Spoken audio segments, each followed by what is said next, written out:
Purbalingga region is famous for various interesting and beautiful tourist destinations. Besides that, Purbalingga also has various culinary destinations that tantalizing.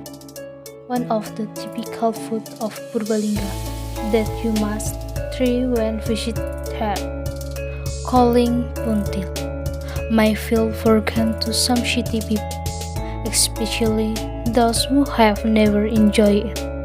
In fact, buntil as a shade dish that is usually sold in traditional markets has the right tasty to accompany rice. Some people in the city say that buntil is similar to botok wrapped in young cassava leaves and given a little spicy coconut milk made from coconut milk. The contents are grated coconut that is seasoned. Other wrapping leaves that are often used are taro leaves or sente leaves, in contrast to botok. Buntil wrapper leaves can also be consumed. Botok are usually wrapped in banana leaves. This is a very special thing when many people hunt buntil. In a traditional market in Kutasari district, Purbalingga Regency, Central Java, almost every day people look for Kutasari buntils. Buntil was actually made by a resident of Carangmanggang hamlet, Karangbanjar village, Bojongsari district named Mrs. Kasmini.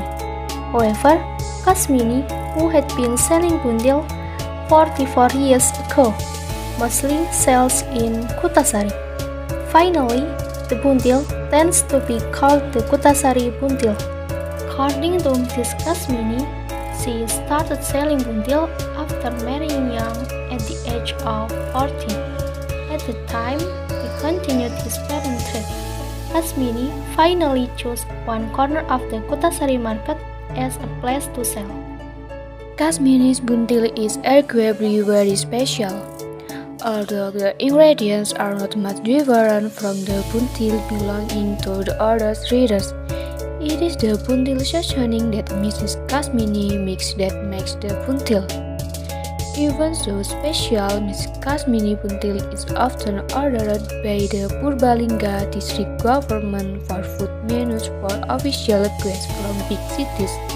Kasmini's buntil is made from grated coconut that is then grated with various pieces. The grater of coconut is then wrapped in accordance with the type. If the buntil of taro leaves, then the wrapping of taro leaves is taro. There is also a buntil of cassava leaves or buntil leaves of papaya leaves. It feels more distinctive after Mrs. Kasmini flushed the buntil with coconut milk.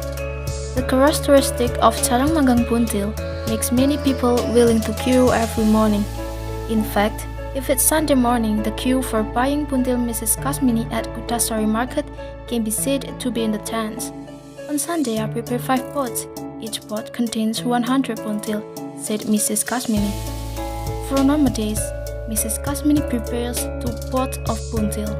One buntil is valued at 3,000 rupiah. Mrs. Kasmini said sales always sold out around 9 a.m. If you are curious to try Kutasari buntil, please come to Kutasari market. Of course, it must be morning. Don't complain if you have to wait a long time to buy food called buntil.